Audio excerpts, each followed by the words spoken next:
You're on an elevator and you have 10 stories worth of time on the elevator. Okay. Let's say you're going up. That's probably a little slower. You have 10 stories to answer this statement. Everybody needs a little sugar, especially fruit, because that's also where you get your vitamins. And the elevator doors closed now. When somebody says, I need sugar, I need to have carbs, they're required, and isn't that where my vitamins come from? I say, you see that storage around your middle? You got Are you calling me fat? No, I'm kidding. I am. I've still got more it's everybody. bliss. It's everybody. Right, you know, right. it's like me. I got that too. Okay. I can go weeks without eating. How long could the human body technically go without food? Without food. Yeah, minerals that are, we've got a couple of documented cases where it's over a year. Okay. Yeah. And how long can they go without water? Oh yeah, like not even 6 days, is it the longest? 6 or 7? Yep. So when my mom wanted to just be done with her cancer and die, she stopped drinking water. Right, yeah. And that was it. We knew. Right. Countdown begins, right? Yeah, right, right. That's very common. You know, that elevator pitch, though, is common. People really do, they want to justify that craving. Yeah. And when you look at people who crave sugar the most, it's because their blood sugar is dropping. I think that's another really interesting thing that they don't appreciate when they're wanting that sugar.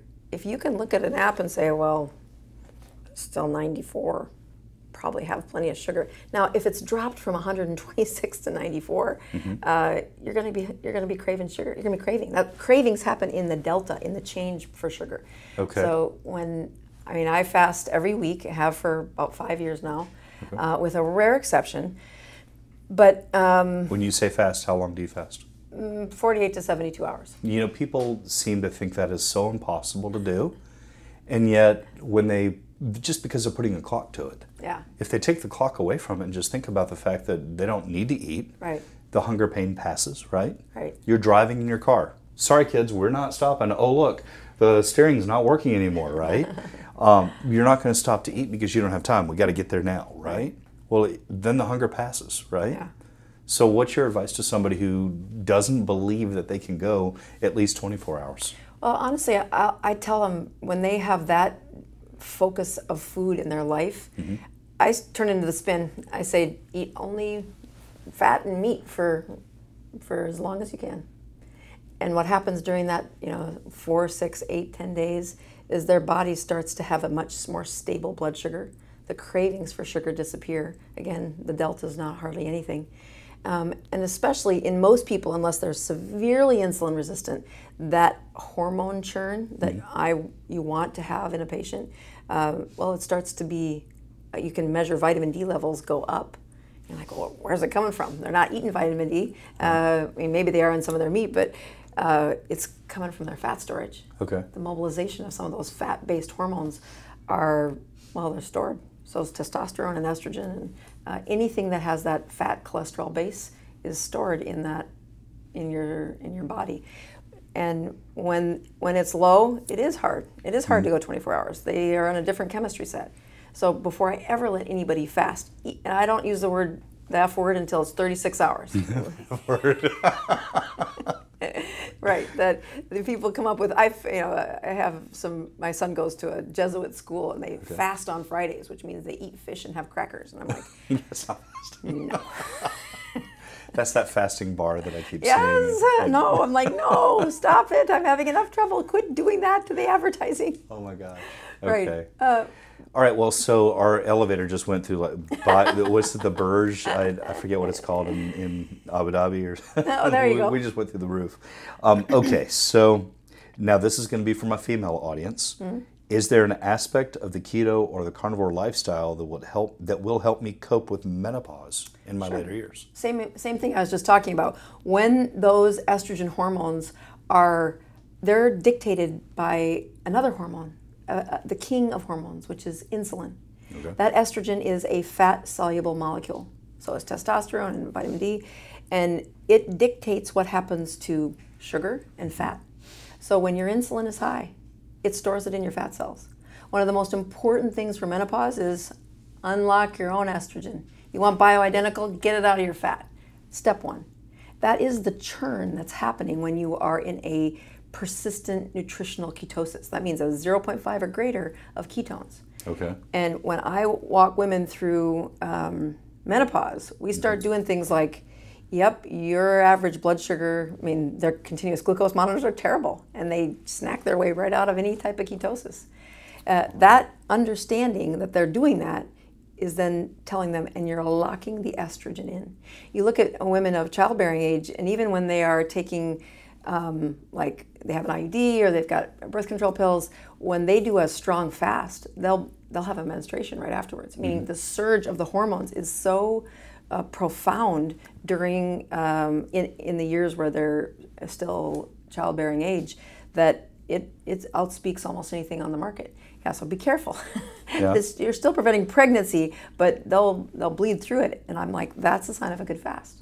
So is autophagy important for menopause? Yeah, so in menopause, they all want that autophagy, but I tell them, quit reaching for that until you stabilize your blood sugars, first of all. So that stabilization of blood sugars is the paradox, or the reverse of what's happening is you've been suppressing your hormones that are gonna make you feel better. The sex drive's gonna come back, the brain's gonna work better when you stop locking them in your own fat. Okay. So that surge happens when you're in ketosis. So that ketosis happens when you stop bouncing your blood sugars all over the place. So then you're not standing under the AC vent with your hair pulled up trying to cool yourself down because you're not having a hot flash. Right. Yeah, that's the removal of estrogen. It's going right into a fast. I mean, it's plummeting. You can watch it. And, there's plenty of data saying, estrogen is going to fix that. But when you put the estrogen in a high insulin state, it's like the man who comes in and says, I'd like a shot of testosterone. And he's got a basketball for a tummy. And I'm like, well, it's going to end up right in that fat pot. You've got so much insulin. That. Yeah. Okay. Like if you just followed this nutritional path, first of all, you'd save yourself a bunch of money. Your breasts wouldn't grow and your testes wouldn't shrink. And that improvement in your overall testosterone function is really what you're fighting. Okay. That's what the insulin resistance has done. This is not some kind of magical equation in women either. Their hormone estrogen is also fighting them, and it's trying to speak louder than the insulin. Okay. So quit trying to raise the estrogen, lower the insulin. Interesting. Yeah. The estrogen's there, just lower the insulin to reveal it. Right, yeah. And you can't believe the number of people that come in with 15 different ways that they're going to try to take that estrogen, and they've got beads, and they've got vaginal insert, and they've got dots and cream, and you're like, okay, your body does a way better job than doctors do. Right. We have all those options because we suck at getting this right for you. And then you're a woman. You're going to have a cycle and you're going to change. And even, when they've had their uteruses removed, that energy that comes from the cyclical nature of what your body does, that's part of being a woman. Okay. And we're trying to combat that. Yeah, just... Okay, so what foods would you recommend to get immediately started in a carnivore or keto lifestyle after you've been eating supposedly healthy fat-free foods, granola full of glyphosate, oatmeal full of glyphosate. So I eat granola, oatmeal, drink orange juice, and I eat salads and drink Diet Cokes. So really quickly, what would you say to somebody who eats that way and they think that they're eating it right based on what they've heard on the media? Right. Well, do they want to change? I mean, that's the key. Step one starts right there in the heart, right? I can tell you, but if you're on the other side pulling, saying, I don't want to change, I don't want to change. If you think you feel fine, you're doing fine. When you're ready to feel better, I'll show you how to do it. And then I start with the foods they like. People have written in over and over again, write me a food plan, write me a food plan. I'm like, let me give you a list of those things that are good when you first start. And then there'll be a little bit, these are the better sections, and this is the best. This is what I try to stick to. And find something you like, and then just eat it. Keep eating it. In fact, the more variability you have in choices, the worse you are at sticking at something. So it's like the paradox of choice. So I like ice cream, so do I just keep eating ice cream? I'm kidding. But like buffalo wings is one of the places where I'm like, have a hot sauce that doesn't have any sugar in it, or have breading, whatever it's... Naked, yeah, that's sort of like the not breading one. And blue cheese, I mean, that's a great Zero meal. carb. Right. Yeah. Perfect. And the part that's really good about real chicken wings is there's skin and tendons and the kind of stuff that you want all that gristly part of the chicken actually because there's really good nutrients in it. It's crazy that people don't realize that. I know, the connective tissue is where you're taking those vitamins, you're spending a lot of money, you should just eat the skin off that chicken. Quit eating the breast. The breast is fine, but those little drummies are full of good nutrients. So I like to go to Buffalo Wild Wings because it's cooked in tallow. Oh yeah, A lot of that's people don't realize that. Is that true? Actually, It is actually true. I asked the chef. Did you? Because I've never source checked that. Somebody asked me that, and I'm thinking, oh, I would promote that if I heard that. If that was true. It's 100% accurate. Yay! Yeah, that's actually so really good to hear that. Happy to do that. Okay. You're shopping in a grocery store and you see an obviously obese person, and they're wearing athletic clothing, and they have sweat rings around their clothing as if they had just walked out of the gym.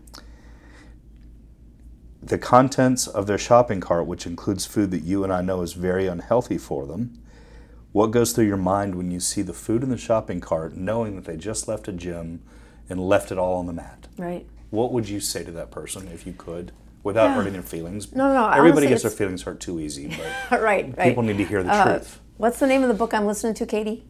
Yeah. David Goggins. Have you listened to David Goggins? I've not. That's best book. Best book. I will. Okay. It's on mental toughness. Mental toughness. Yeah.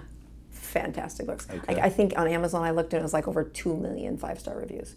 It was 2 million 5-star reviews? Is that right? It's huge. I might have 3 5-star reviews right now. 2 millions. Well, okay, he might have had my attention at 2,000,001, but okay. Wow. Anyway, so the point, mental toughness, it is like it's out there. But you see, what's interesting about that story is she's trying. She's trying to be mentally tough. But she doesn't know. Yeah.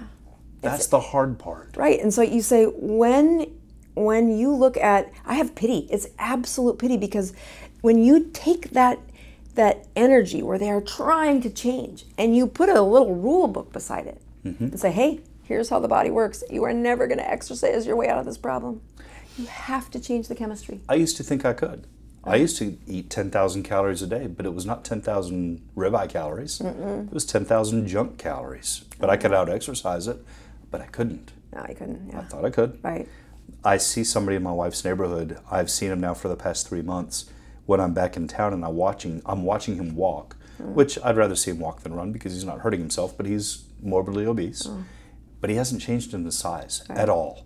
I mean, not even a little. And I think, brother, I just want to pull over and say, so can I talk to you for a minute? Right. Do you know that if you just cut these other things out, you don't have to do what you're doing right now?